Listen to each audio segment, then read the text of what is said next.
introduisent l'analyse de Daniel Riolo. Il est intervenu sur les antennes de RMC dans l'émission Afterfoot. Un commentaire qui a été méticuleusement relayé par le correspondant de Sénépost, Thibaut. Oui. Et le verdict du journaliste est sans appel.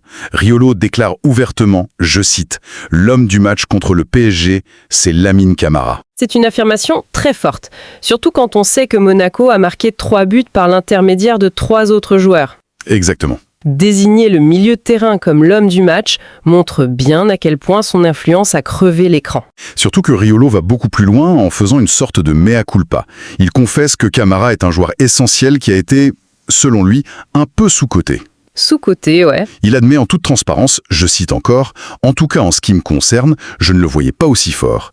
C'est quand même rare d'entendre un observateur médiatique aussi installé reconnaître qu'il avait sous-évalué le plafond d'un joueur. » C'est un aveu qui donne d'autant plus de poids à sa prestation. Mais dans sa déclaration, Riolo apporte aussi une clé de compréhension majeure sur la trajectoire récente de Camara en mentionnant la CAN, la Coupe d'Afrique des Nations. Ah oui, un point crucial. Il explique que depuis son retour de ce tournoi, il a fallu, selon ses mots, un peu de temps à Camara pour digérer. Comme tout observateur attentif du football le sait, le retour de la CAN, c'est toujours une période critique pour les joueurs africains évoluant en Europe. Les physiologistes et les entraîneurs parlent très souvent de ce fameux creux de performance en février ou mars. Le contre-coup physique. Voilà, c'est lié au choc climatique, au décalage, mais surtout à une fatigue mentale et physique colossale.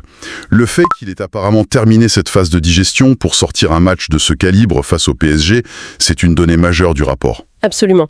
Surmonter ce creux post-CAN et retrouver une telle intensité, ça démontre une résilience physique et psychologique rare pour un jeune joueur. C'est le signe d'une grande capacité de récupération. Et Riolo ne s'arrête pas à l'aspect physique. Il rentre dans le dur de la tactique. Il utilise 2 termes très spécifiques pour définir Camara.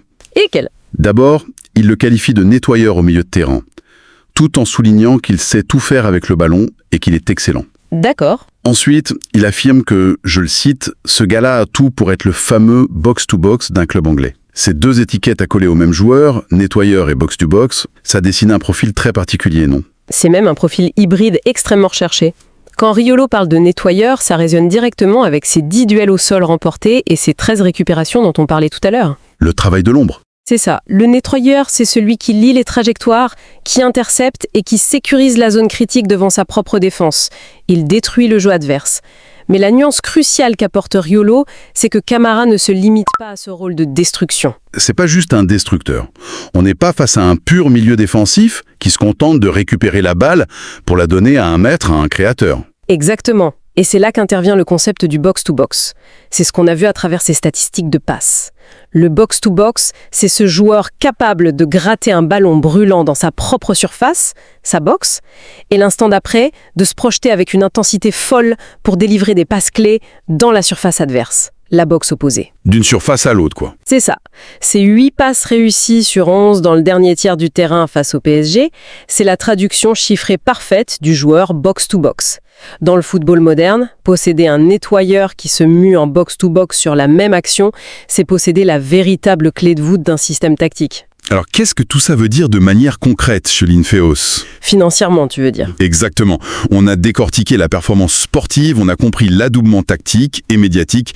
Mais dans le football professionnel, et c'est ce que soulignent nos sources, tout cela se traduit immédiatement par des ondes de choc sur le plan financier et contractuel. La réalité du marché. Voilà. Les faits bruts causés sur la table sont les suivants. Lamine Camara est actuellement blindé par l'AS Monaco avec un contrat courant jusqu'en juin 2029. Le club l'a acquis initialement pour la somme de 15 millions d'euros. Un bel investissement déjà. Et aujourd'hui, sa valeur est déjà évaluée à 30 millions d'euros sur la plateforme de référence Transfermarkt. On parle d'un doublement net de sa valeur marchande. Et encore, 30 millions d'euros sur Transfermarkt, c'est bien souvent une estimation très conservatrice. Surtout quand le joueur est verrouillé par un contrat de 5 ans. Monaco est en position de force absolue pour négocier. Ce qui nous amène à la prédiction choc de Daniel Riolo sur l'Afterfoot. Fort de cette analyse, il déclare carrément, je reprends ses mots, « C'est un gars qui, ça m'emmerde de le dire pour les Monégasques, mais en fin de saison, c'est un gros transfert en Angleterre. » Il y va franco. Ah oui, il voit très clairement Camara évoluer en première ligue, le championnat le plus riche et le plus intense du monde, dès la saison prochaine. C'est quand même incroyable de se dire qu'une telle certitude émerge de manière aussi abrupte. Si on relie ça à une vision plus globale de l'industrie du football, la déclaration de Riolo et ses données contractuelles, elles illustrent avec une limpidité saisissante le modèle économique dominant aujourd'hui. Le modèle de trading de joueurs. Tout à fait. L'AS Monaco est passé maître dans cet art. La stratégie est clinique. Le club identifie un jeune joueur à fort potentiel, l'achète pour une somme importante, mais mesurée à l'échelle européenne. Ici, 15 millions d'euros. Ce qui reste raisonnable pour eux. Voilà. Le but n'est pas forcément de construire une équipe autour de lui sur 10 ans, mais de le développer et surtout de l'exposer dans des matchs vitrines. Et il n'y a pas de plus grande vitrine en France qu'un choc contre le Paris Saint-Germain retransmis à l'international. C'est la rampe de lancement idéale. Le monde entier, et surtout les recruteurs de Première Ligue, regardent ce match.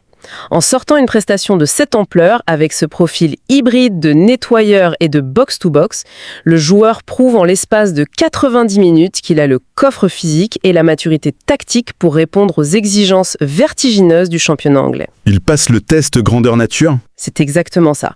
La conséquence est mathématique, sa valeur explose, dépassant allègrement la barre des 30 millions d'euros. L'objectif final de ce cycle économique ultra rapide, c'est la revente avec une plus-value massive vers le sommet de la chaîne alimentaire financière du football, l'Angleterre. Riolo ne fait que verbaliser la finalité de ce modèle économique. C'est un engrenage fascinant et presque implacable, où le talent pur est identifié, façonné, exposé sous les projecteurs, puis exporté à prix d'or. Un cycle parfait. Pour synthétiser le parcours de l'information que nous venons de décortiquer aujourd'hui, l'histoire commence par une victoire éclatante, 3-1 de l'AS Monaco face aux géants parisiens. Oui. À partir de là, nous avons zoomé sur des statistiques révélant une domination écrasante au milieu de terrain, mêlant une justesse technique dans le dernier tiers à une omniprésence dans la récupération au sol. Avec les fameuses 13 récupérations. C'est ça. Cette performance a été validée et théorisée par des observateurs comme Daniel Riolo, relayé par Thibaut de Sénéposte, mettant en lumière un profil de box-to-box taillé pour la Première Ligue, ce qui nous a logiquement mené vers les prévisions d'un transfert retentissant. D'au moins 30 millions d'euros ? Joueur acheté 15 millions d'euros, dont la valorisation dépasse déjà les 30 millions sur le marché et qui semble promis à l'Angleterre. C'est véritablement le cycle de vie accéléré d'une étoile montante du ballon rond.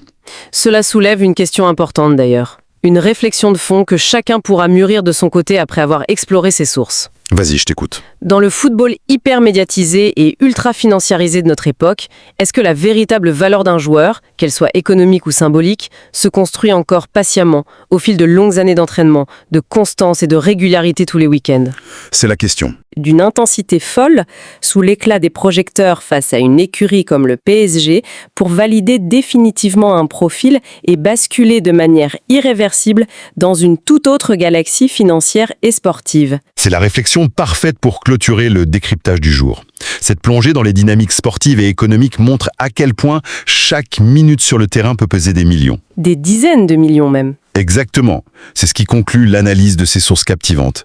Il sera d'ailleurs très intéressant d'observer si les faits des prochains mois viendront confirmer ces prédictions flamboyantes.